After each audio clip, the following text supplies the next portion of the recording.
வாங்க வாங்க வாங்க. ஒண்ணு மாப்ள. கிடைக்காத மீன். என்னண்ணா மீன்? எவ்வளவு மீன்? கடைசி வரைக்கும் பாருங்க. முதல்ல இது என்ன மீன் சொன்னா? வஞ்சிர மீன். வஞ்சர மீனா? எவ்வளவு ரேட்டு? 100 ரூபாய்க்கு தான் வாங்கிக்க. உடனே வேணா நான் சொல்றேன். நோ, வஞ்சர மீன் ரேட் அதிகமாச்சுனா இவ்வளவு கம்மியா எப்படி நான் தர? யோ நான் தான் தரேன்டல வாங்க மாயா. என்னண்ணா ஒரு 100 ரூபாய்க்குண்ணா. நான் கவர் பிடி. போண்ணா. என்ன பாக்குறா? நோ, இன்னும் 2 போண்ணா. அட என்னடா நீ எவ்வளவு கேட்டாலும் 10லன்றீங்க. இந்தா போ. என் பையன்கிட்ட எடுத்து போய் கொடுத்து நீ வஞ்சர மீன் குழம்பு செஞ்சிட வேண்டியதுதான். 5 minutes later. தர்தால வாயின் வந்துட்டு போயிரு. ஏய், அவங்கதானே சொன்னாங்க.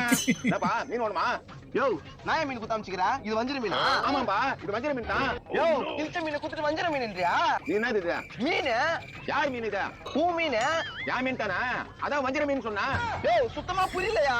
ஏம்பா என் பேர் வஞ்சிரப்பா. இது மீன் வஞ்சிர மீன். நான் பொய் சொல்லி வியாபாரம் பண்ண மாட்டேப்பா. இதுக்கு மேல இவகிட்ட ஒண்ணே பேச முடியாது. வந்துரு போயிடலாம்.